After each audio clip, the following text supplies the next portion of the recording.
Halo Gen Friends, siapapun kalian yang sedang menonton ini, semoga selalu diberikan kesehatan dan rezeki yang melimpah dimanapun kalian berada. Kali ini kita akan membahas Korean movie berjudul The Child, yang diperankan oleh Kim Sun Ho sebagai Child dan Kang Tae-joo sebagai Marco. Oke, kita langsung mulai aja guys. Pada awal adegan, kita sudah diperlihatkan 3 orang penjahat sedang menyekap seorang pria. 2 orang berdiri di depan pintu dan yang satu menjaga Sandra. Tidak lama setelah itu, seorang Sandra itu berhasil membuka pengikatnya dan menyerang pria yang menjaganya. Sedangkan kedua penjahat lainnya yang sedang menelepon tidak menyadari salah satu kawan mereka diserang oleh Sandra itu. Lalu Sandra itu menyerang mereka berdua dari belakang dengan sebuah kunci pipa hingga mati. Lalu ia merokok dan menyerang kembali mereka dengan sadis. Lalu kemudian 3 penjahat yang lainnya menyusul dan terkejut melihat rekan-rekannya tewas. Pintu garasi tertutup dan sang Sandra membunuh 3 penjahat itu. Salah satunya sepertinya bos dari penjahat itu akan disiksa oleh si Sandra yang ternyata adalah Kim Sun Ho sebagai Child. Dari cara membunuhnya, ia seperti seorang psikopat karena tidak ingin tubuh dan bajunya kotor dan suka menyiksa korbannya hingga mati. Memanggil korbannya dengan kata Cinggu yang artinya teman. Ya, mungkin pria ini tadinya adalah rekan dari Child akan tetapi berkhianat. Adegan beralih di negara Filipina. Marco seorang petinju yang sedang bertarung. Ia petinju yang dibayar dari hasil taruhan atau judi. Bisa dibilang pertarungan di ring tinju ini seperti judi, bukan pertandingan petinju profesional. Dari atas, Marco diperhatikan oleh Child sambil tersenyum menyeringai senang. Marco menang dan diberikan sejumlah uang. Marco dipanggil Kopino, sebutan untuk anak yang lahir blasteran percampuran dari Korea dan Filipina. Marco sampai di rumah, lalu ia menutup jendela dan ternyata ibunya sedang terbaring sakit. Ia mencari uang dengan cara apapun untuk pengobatan ibunya. Just info guys, Kopino sendiri merupakan sebutan anak yang lahir dalam kehidupan kemiskinan dari ibu seorang Filipina dan ayah seorang Korea, yang dimana ayah Korea ini meninggalkan si wanita karena awalnya sang ayah punya tujuan tertentu datang ke Filipina, entah untuk bisnis atau hanya sekedar bersenang-senang, dan konon katanya jumlah ini semakin bertambah. Turis terbanyak yang mengunjungi negara Filipina adalah Korea Selatan, Amerika, Jepang, dan Cina berdasarkan kakak Google dan kakak Wikipedia. Mungkin bisa dibilang wanita ini hanya sebagai pelampiasan bagi pria-pria Korea yang singgah sebentar di Filipina dan memiliki anak dari cinta satu malam mereka. Begitulah nasib Marco sebagai Kopino yang hidup dalam kemiskinan. Besok paginya, Marco menemui seorang pria yang bernama Matthew Kim. Pria ini adalah pemilik yayasan penampungan anak-anak Kopino. Marco meminta bantuannya untuk mencarikan ayah kandungnya di Korea. Akan tetapi, pria itu mengatakan belum ada kabar dari Korea tentang informasi ayah kandungnya Marco. Marco mengatakan jika bukan karena operasi ibunya, ia tidak akan mau mencari ayah kandungnya. Marco memberikan uang pada pria itu untuk menyewa seorang Korea untuk mencarikan ayah kandungnya berada di mana. Dan Marco pun pergi. Marco pergi ke bar dan bertaruh pada sebuah pertandingan. Lalu ada pria bule menghampirinya meminta Marco bergabung dengannya untuk mencuri perhiasan mahal di kota dan ia akan mendapatkan 10% tanpa mengkhawatirkan pengobatan ibunya. Marco keluar dari bar dan terlihat ada Child yang memperhatikan Marco dari kejauhan di mobil sambil bersiul. Marco kalah bertaruh dan akhirnya menerima pekerjaan dari bule itu. Malamnya, ia bergabung dengan sindikat bule itu untuk mencuri perhiasan. Marco disuruh ke gardu untuk mematikan listrik dan ia juga diberikan pistol. Marco menuju gardu dan saat hendak membuka pintu itu, tiba-tiba ada segerombolan orang dengan senjata menyerang Marco. Marco yang panik menodongkan pistol ke arah mereka, akan tetapi ternyata pistol itu tidak berpeluru. Marco lari dari kejaran gerombolan itu. Teman bulenya justru meninggalkan Marco.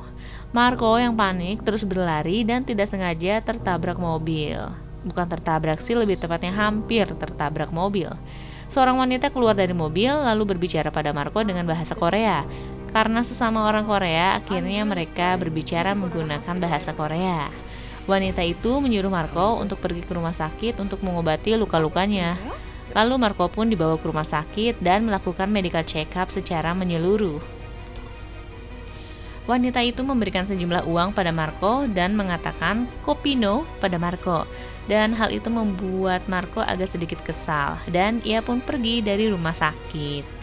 Lalu ia mendapatkan telepon dan bergegas pulang dengan menggunakan taksi. Marco menuju rumah Matthew Kim. Bapak ini menolak uang yang diberikan Marco karena itu hasil kerja kerasnya. Marco mengambil kembali uang itu.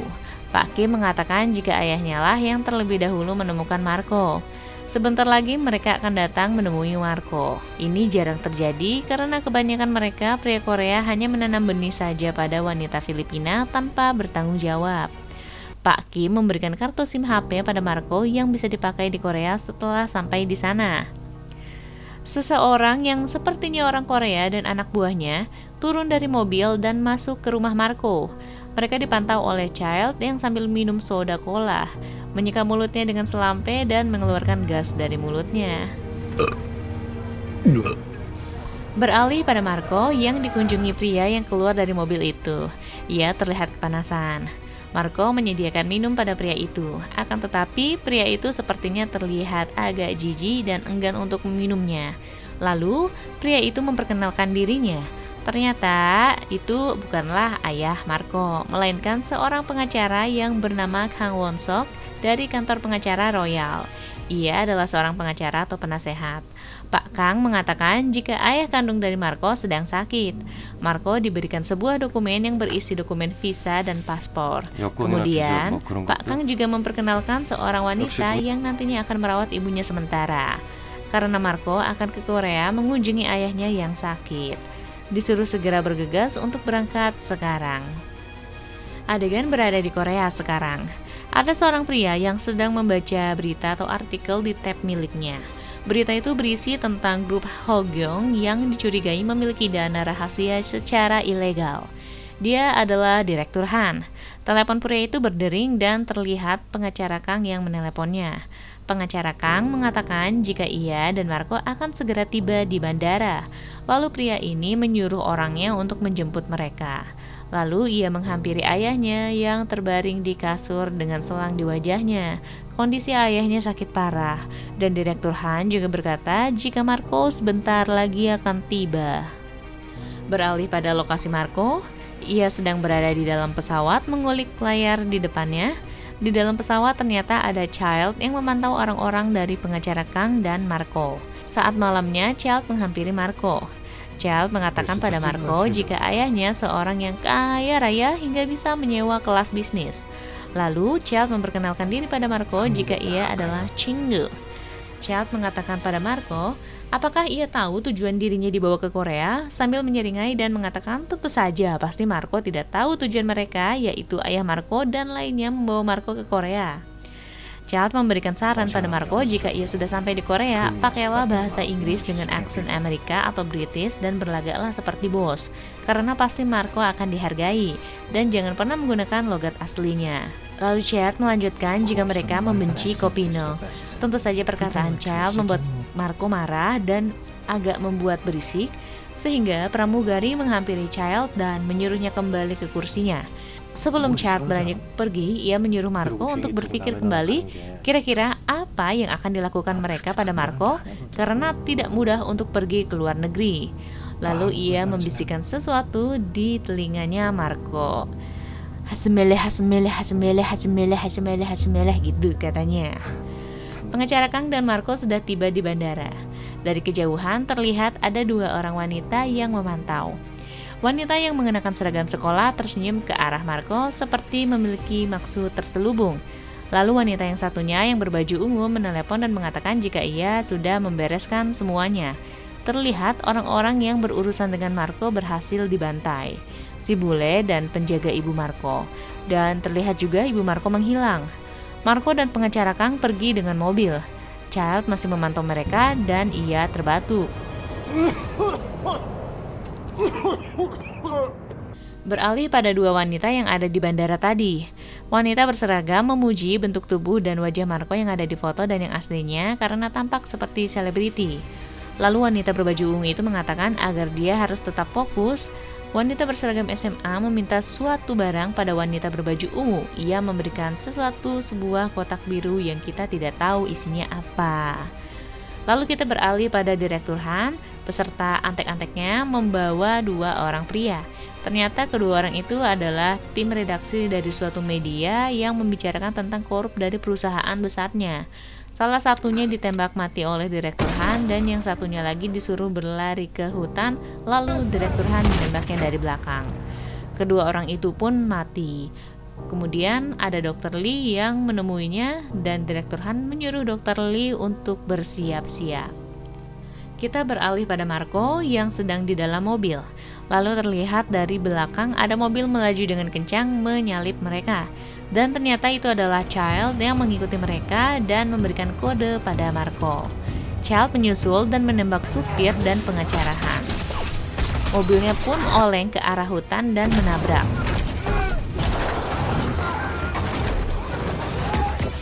Terlihat Child membunuh semua orang yang membawa Marco, kecuali Marco. Lalu ada nomor yang tidak dikenal yang menghubungi Direktur Han. Sepertinya sedang mengancam dan meminta sejumlah uang pada Direktur Han. Lalu Direktur Han pun menyuruh anak buahnya untuk bergegas. Marco keluar dari mobil dan mendengar siulan dan batuk dari Child. Child sedang berdiri di mobilnya sambil membaca buku. Akhirnya mereka bertemu kembali. Child mengatakan biasanya jika tidak mengenakan sabuk pengaman maka akan mati. Child mengatakan pada Marco agar ia tidak usah takut padanya dan jangan berusaha kabur karena ia adalah teman. Marco bertanya siapa Child sebenarnya. Akan tetapi Child tidak akan memberitahunya biarpun Marco sekarat katanya. Lalu Marco teringat akan yang dibisikkan oleh Child. Jika Marco kesini datang untuk mati katanya. Ternyata yang dibisikkan itu seperti itu. Lalu Marco berusaha kabur dari Child dan Child menembak Marco namun gagal. Child berlari keluar hutan dan tetap saja berhasil dikejar oleh Child dengan mobilnya. Posisi terdesak, Marco pun melompat dari atas jembatan ke bawah, nyaris tertabrak truk.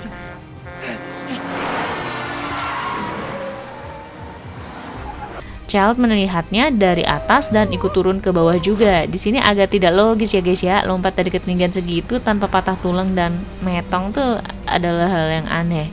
Marco terus berlari dan Child mengejarnya hingga ke sebuah terowongan. Marco terus berlari tanpa mempedulikan jika hujan turun. Child yang tidak mau terlihat kuip dan tidak keren, ia berhenti tidak melanjutkan untuk mengejar Marco. Ia batuk-batuk karena sepertinya ia kelelahan.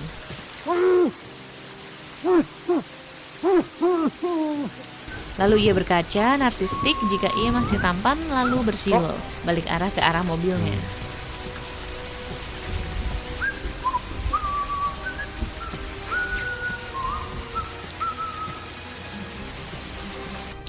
Beralih pada Direktur Han yang mengatakan jika Child dan rekannya meminta tebusan 10 juta dolar untuk menukar Marco. Direktur Han yang kesal akhirnya pergi menyusul mereka. Beralih pada Marco yang sedang menelepon, ia menelepon seseorang dari kartu nama pengacara Kang dan yang mengangkat adalah wanita berbaju ungu itu. Wanita itu memutar balik mobilnya untuk menolong Marco. Tak lama setelah itu, Child berhasil menemukan Marco lalu mengejarnya kembali. Aksi kejar-kejaran pun berlanjut. Child mengejar Marco dengan mobilnya, akan tetapi tidak bisa menyusulnya karena Marco lari ke gang sempit. Child pun berusaha keluar dari mobil. Child berteriak cinggu lagi ke Marco dan mengatakan dia seorang profesional dan ahli, jadi tidak mungkinlah Marco ini lolos dari dia.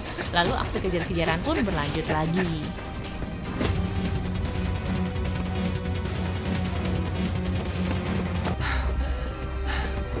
Setelah kejar-kejaran, Marco pun berhasil dihadang oleh Child. Child akan menembak Marco jika ia masih berusaha lari. Marco pun meninju wajah tampan Child dan kabur. Child shock dong dan kesel, tapi ya dia tetap berusaha berdiri dan stay cool. Marco terus berlari dari kejaran Child. Lalu ada seorang wanita dengan mobil berhenti di depan Marco dan menyuruh Marco masuk ke dalam mobilnya. Child pun kehilangan Marco lagi. Tidak habis akal, ia pun tentunya menyusul Marco. Ternyata yang menolongnya adalah wanita yang menolong dia dan tidak sengaja tertabrak mobilnya waktu di Filipina. Marco pun bertanya pada wanita ini, siapa kau sebenarnya? Mobil mereka berpapasan dengan Direktur Han. Direktur Han yang melihat Marco langsung menyuruh semuanya untuk mengikuti Marco. Direktur Han menelepon wanita itu, lalu wanita itu sepertinya kesal karena Direktur Han memerintahkan pengacara Kang, bukan dirinya. Lalu ia menutup teleponnya. Wanita itu mengatakan pada Marco jika yang mengejarnya adalah kakaknya, dan juga yang memerintahkan untuk membawanya ke Korea adalah kakaknya. Aksi kejar-kejaran mobil pun terjadi antara Direktur Han dan wanita yang membawa Marco. Ditambah si Child ini juga datang untuk mengejar Marco. Satu persatu mobil asisten Direktur Han tumbang. Child berhasil menyusul dan wanita itu memberikan isyarat pada Child. Ternyata ada sebuah truk yang hampir saja menabraknya. Child pun melipir. Marco dan wanita yang ternyata bernama Yunju ini melipir ke hutan. Di sini Yunju menceritakan tentang keluarga dari Marco. Yunju menceritakan jika ayahnya sakit parah. Ayahnya, Ketua Han, adalah pemilik konsorsium rumah sakit Hogyong.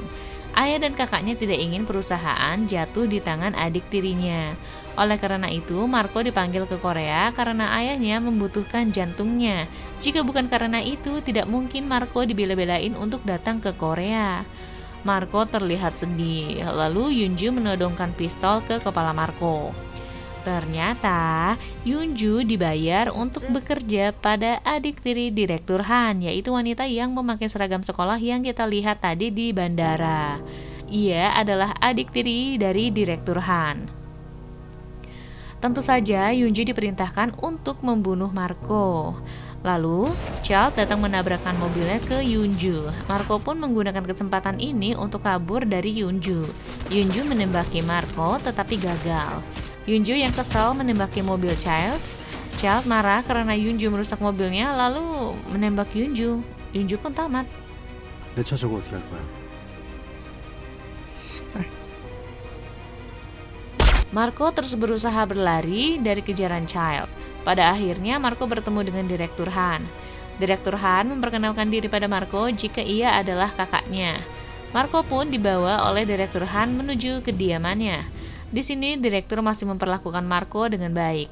Lalu ia berpapasan dengan wanita berseragam sekolah yang ternyata bernama Gayong. Ia adalah adik tiri Direktur Han. Gayong mengatakan sesuatu pada Marco jika Marco tidak berguna. Lalu Direktur Han meledek pada Gayong. Di ruangannya, Gayong membuka kotak biru yang ternyata isinya adalah pistol dan peluru. Beralih sebentar di Filipina, terlihat Pak Kim yang berusaha menghubungi seseorang. Dia ada di rumah sakit menunggu ibu Marco. Pindah ke lokasi Child berada, sekarang si Child sudah dekat dengan kediaman Direktur Han dan sedang memantaunya. Marco bertemu dengan ayahnya.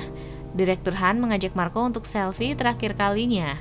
Lalu dengan segera ia, yaitu Marco, dilumpuhkan dengan obat bius dan diprepare-lah untuk segera melakukan operasi transplantasi jantung.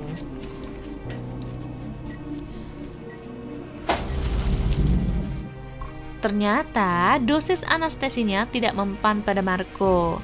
Marco pun tersadar dari bius. Lalu dokter meminta para asisten untuk membius kembali Marco. Lalu ternyata ada Child yang menyamar sebagai salah satu dokter di ruangan itu. Dia berlagak kebingungan dan mengambil suntikan itu dan berlagak seperti terjatuh dan menyuntikannya ke leher Dr. Lee. Child pun menghabisi semua anak buah Direktur Kim di ruang operasi. Child menolong Marco. 새끼. 대단하네. 제가 민망하니까. Semua anak buahan bergegas menuju Child berada. Direktur Han yang menyadari ada kekacauan juga menuju ke sana. Beralih pada Marco yang berbicara pada ayahnya. Jika si Marco kesal dengan ayahnya, ayah mana yang tega ingin mengambil jantung anaknya untuk dirinya sendiri? Child menghampiri Marco dan mengatakan jika mereka tidak punya banyak waktu lagi. Di luar ruangan, mereka sudah dikepung oleh Direktur Han dan anak buahnya. Marco melepaskan tangan ayahnya. Lalu Child menodongkan pistol ke Marco. Child keluar dengan menjadikan Marco sandranya. Child dan Direktur Han bernegosiasi tentang nominal uang yang Child minta. Child meminta 10 juta dolar untuk tebusan Marco, tetapi Han masih saja tidak mau karena menurutnya jumlah itu terlalu banyak. Lalu terlihat dari belakang ada Gayong yang menembak ke arah mereka, lalu keadaan pun menjadi chaos. Child tertembak di bagian kaki dan ia kesakitan. Karena kekacauan tadi, ternyata ada peluru yang menyasar ke ayah Marco. Akhirnya Han masuk ke ruang operasi ingin membunuh Child. Akan tetapi Child tidak kehabisan akal, ia menodongkan kedua pistolnya pada ketua Han dan juga Marco. Mereka pun bernegosiasi kembali. Akhirnya Direktur Han mau mentransfer sejumlah uang itu pada rekening yang Marco tunjukkan. Notifikasi muncul di ponsel itu. Sejumlah uang 10 juta dolar sudah masuk ke rekening yang ada di ponsel itu. Marco pun dibawa oleh Direktur Han. Child berkata pada Marco dalam bahasa Filipina, jika ia tidak akan mati hari ini. Child berjalan keluar ruang operasi dan Direktur Han dan anteknya menodongkan pistol padanya. Pertarungan pun terjadi kembali. Child berhasil menumbangkan semua musuhnya seorang diri. Direktur Han pun tamat.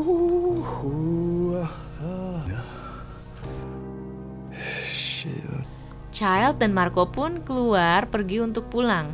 Child mengatakan jika Marco tidak ada hubungannya dengan orang-orang ini. Marco menuntun Child yang kesakitan.